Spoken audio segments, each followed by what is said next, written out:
Hi, I'm Ben, welcome back to my channel. I didn't do a wrap up in March, but I did read 9 books. I have no idea how I managed that. And then I've read another 8 books, well, nearly 8 books in April. Before you run away, don't worry, I'm not going to review 17 books in this video. A lot of them I have already reviewed because some of them were part of my BookTube Prize reading, and I've done a video on that. There's been a lot of Women's Prize related reading, and I've done a specific video on my reviews and rankings of my Women's Prize reads. And I also read James by Percival Everett, which was so good that I did a standalone review for it. So I'll link to all of those videos in the description if you want to see some more reviews. But in this video, I've got 6 books that I'm going to review. And I'll start with Julia by Sandra Newman. It's very tempting to call this 1984 because it's on the cover, but it is Julia. It's a retelling of 1984. I read this partly in anticipation that it might be on the Women's Prize long list, which obviously it turned out not to be, but it also fulfilled the February prompt for Savage Prompts, which was to read a retelling of some kind, whether that's a myth, a fairy story,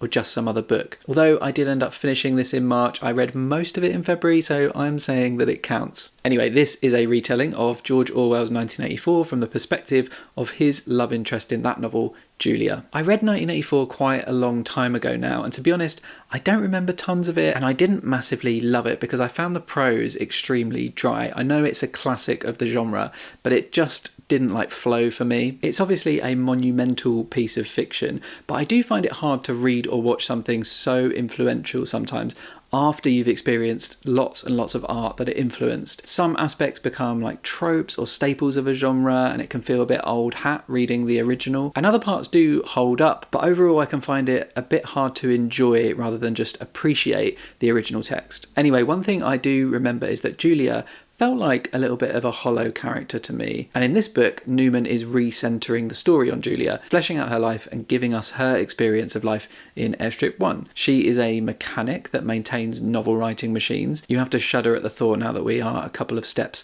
closer to that reality. Thanks, ChatGPT. And she ends up entwined in an affair with Winston, a man who seemingly hates her but harbours rebellious thoughts against the party. What's interesting about this book is how much is unchanged from the original. We've mostly just adjusted the lens to bring a slightly different story into focus, one that brings to the fore the impact of the regime on women and just how pathetic some of the male characters seem when they're not the focal point of the story. That is, however, with one exception, one big thing that comes into focus which recontextualizes a lot of the events of the original book. I won't spoil what that is, but it's a bold gamble and one that really worked for me. I enjoyed this novel a lot. The prose is definitely lighter than Orwell's, more relaxed and human, which may well be down to Julia just being a more relatable character than Winston. She's less interested in politics, she's more taken with pleasure and desire and survival. That survival is challenged more than we ever knew, both in terms of the background plot that Newman invents, but we also see dialed up gore and brutality in Room 101, which makes it feel a lot more threatening. Maybe one small problem I have with the book is that it's a little bit too long, but I don't think it's so long that it outstays its welcome, and I worked through it reasonably quickly. If you are into feminist retellings and you're getting a little bit tired of Greek myths, then maybe this is one to turn to. So I was a bit slow on the uptake with my prompt reading in February, and I decided to get right into it in March, and I started with the Read Good Challenge prompt. February's one was to read something that had been adapted into an Oscar-nominated film, and I had a little bit of a shortlist going on, but I ended up settling on Charles Portis's True Grit. I picked this one because it was nominated for the Best Adapted Screenplay Oscar, but the Coen brothers adaptation of this book was actually nominated for 10 Oscars in total and went home with none of them. This book is a western about a 14-year-old girl called Mattie Ross, whose father has been shot dead by one of his workers. She travels to the town he was killed in to collect his body, but ends up having it sent home when she hangs around to try and achieve some justice for her father. She's absolutely outraged by the inactivity of the local sheriff's department and decides to hire Rooster, a marshal she pays to pick up the case. Rooster is an extremely flawed character, especially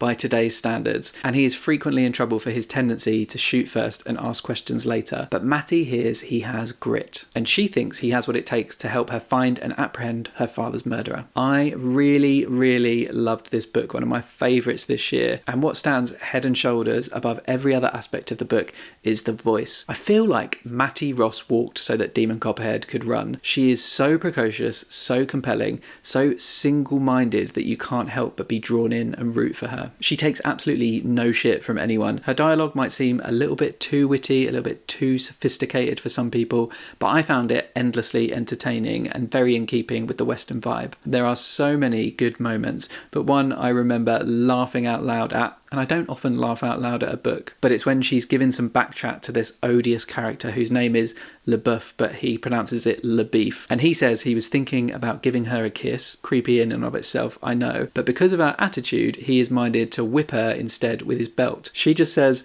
one would be as unpleasant as the other. Like, LeBeef, sit back down because she has got you there. Slam dunk. The whole book is full of this really snappy, witty dialogue like that.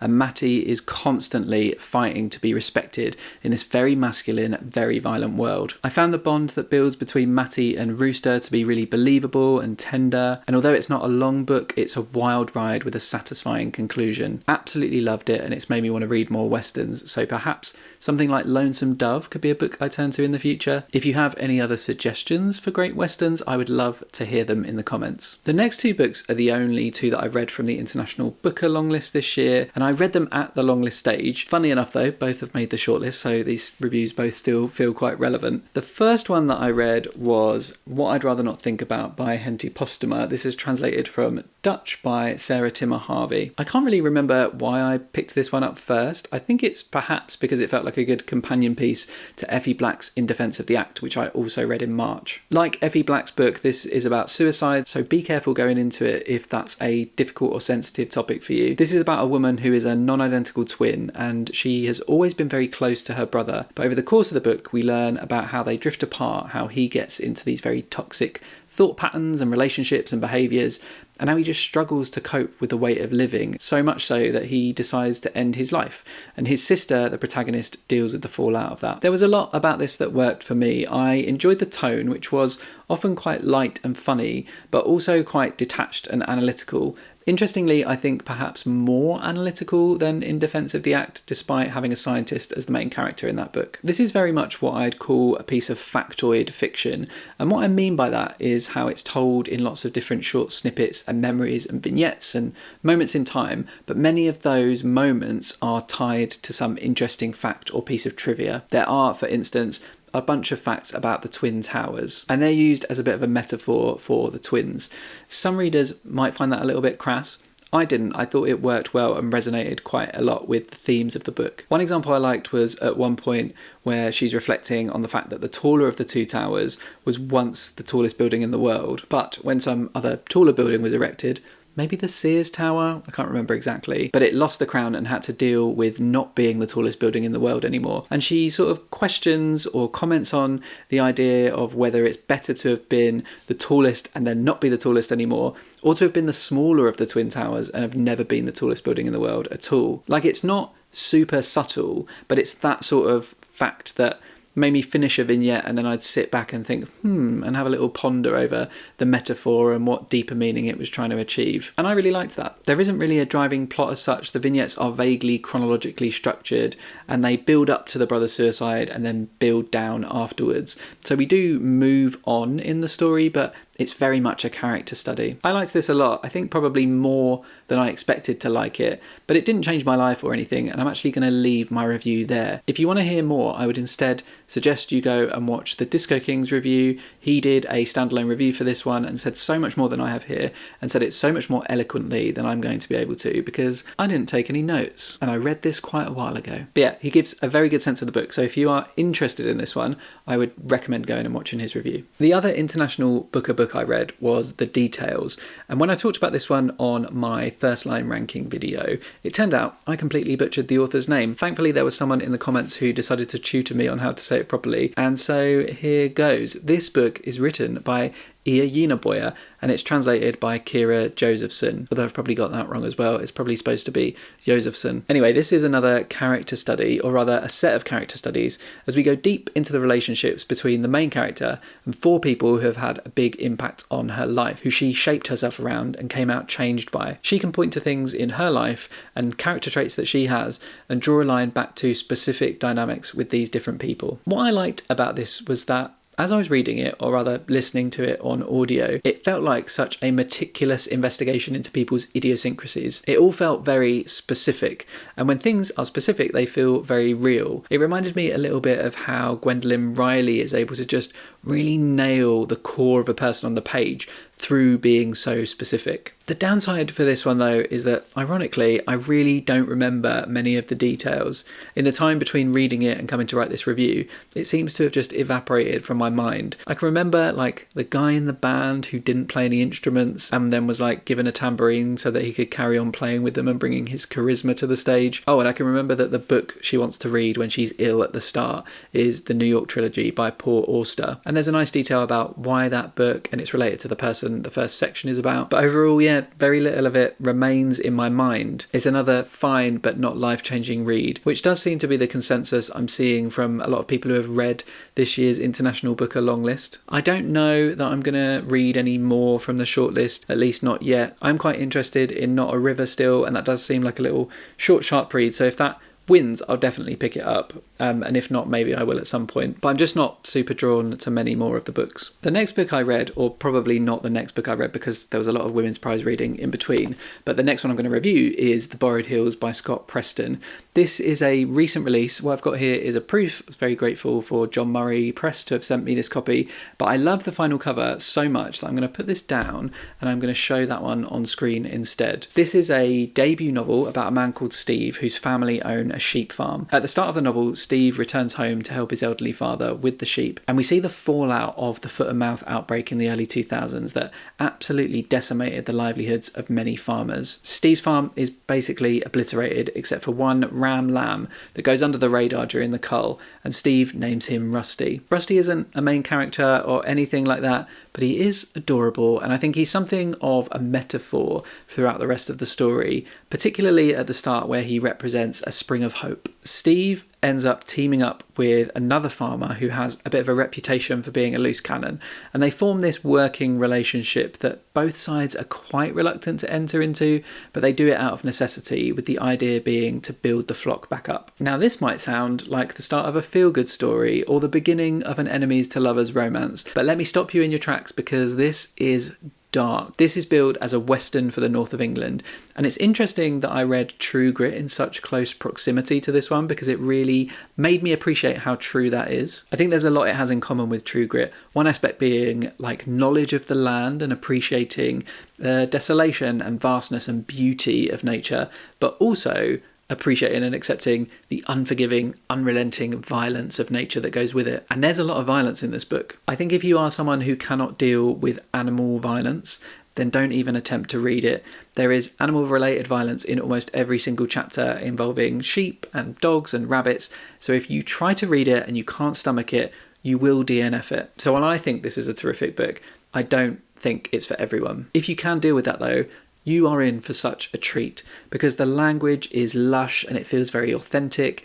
It doesn't pull its punches, and it's a book that has a lot of emotional depth, has a lot of rumination on who we are and what we're here for and what it means to do something with your life. But it is also absolutely packed to the brim with action. And this also chimes with its Western sensibilities because it feels very episodic. The chapters feel a bit like episodes of a TV show. They are stages of the hero's journey, and each one of them hangs off some tentpole event, whether that's the foot and mouth culling at the start or the robbing of a lorry full of sheep, which I won't say any more about, but it gave me some real Highwayman vibes. There are good characters and bad characters and everyone in between, and the dialogue is just stuffed with wisecracks. I do think if there's one criticism I have, it's that the wisecracks sometimes took me out of the situation. There were just a few instances where characters were in these very high stakes moments or in serious peril, and they just say something witty instead of reacting like a real person would in that situation. A very minor issue in what I thought was an absolutely excellent debut. I loved the writing, I loved the ending, and I'm looking forward to whatever Scott Preston writes next. The final review I'm going to do in this video is for Sunjeev Sahota's new book,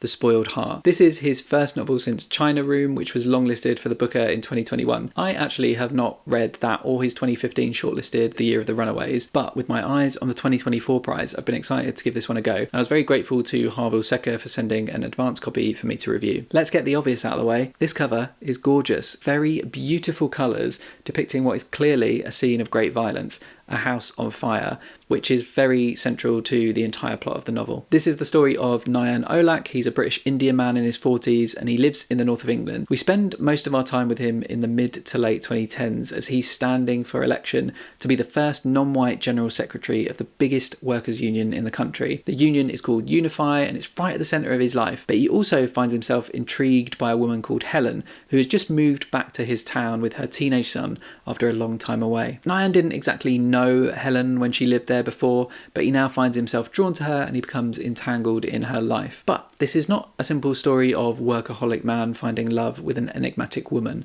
It's a lot more complex and complicated than that. And here's why. Because very early on in the book, what we realise is that this story is being told by someone else, a character who was friends with Nyan as a child and has since become a novelist. He's reconnected with Nyan years after the events of the main story because he sniffed that out as an opportunity to turn that story into a novel. What this does for the book is amazing because it adds so many layers to its telling. You start to wonder, what is Nyan not telling Sajan? What is Sajan changing in his telling of it to us? And which details are being informed by Sajan's own research as he meets the other characters that are talked about to verify or debunk Nyan's version of events. Sajan isn't hugely present, but his fleeting interjections, his small scenes with his family and other characters, keep those questions of truth and reliability front of your mind. Even without the meta-narrative, I found this absolutely gripping.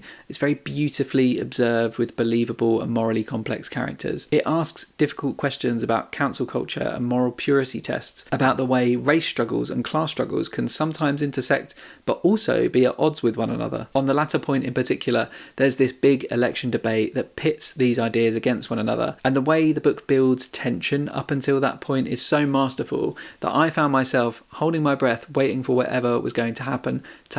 And I was reading these political debates about whether focusing on identity politics enables inequality just at the acceptable racial proportions versus whether representation is the only way to reach equitable outcomes for all workers. And I was reading them like they were a thriller. It was just so well done and it was pitched perfectly to have you bought into it. There are also some mysteries at play and these are unfurled as the story progresses, crossing the main narrative and the meta-narrative really effectively, and with, I thought, an extremely satisfying conclusion, or rather like a really satisfying series of conclusions. If I had to criticise this book for anything, one thing is that for some strange reason, chapter 5 is over half the book. Don't know why that is, but there are frequent section breaks, so it's not much of a big deal. More of an issue is probably that I found Helen's character a little bit underdeveloped. Her dialogue was just a bit oddly one note. She's very straightforward and cutting, and while her backstory towards the very end of the book helps inform this, I could have done with just like a little bit more from her to buy into Nyan being so smitten. Like, I was thinking, why are you keeping on trying, dude? But yeah, that's quite a small critique because overall, this is a fantastic book and I would highly recommend reading it. The last book I'm going to mention in this video, basically to hold up and show you I'm not going to review it, is Home Fire by Kamila Shamsie. I'm reading this for the Goodread Challenge's April prompt, which is to read a former winner of the Women's Prize. And because I'm filming this a little bit ahead of time, I actually haven't finished this one yet. So while I am enjoying it, I will save my review for my next wrap up. Something to look forward to. That's it for this video. I hope you enjoyed it. If you did, please do give the video a thumbs up because it really helps the channel out. I would love to hear from you in the comments if you have read any of these books. I want to know what you thought of them. If any of these reviews have turned you on to some of the books or off of some of the books, do let me know. Let's have a chat about it. And if you're not subscribed yet, now is a great time to hit the subscribe button. But until next time, toodles.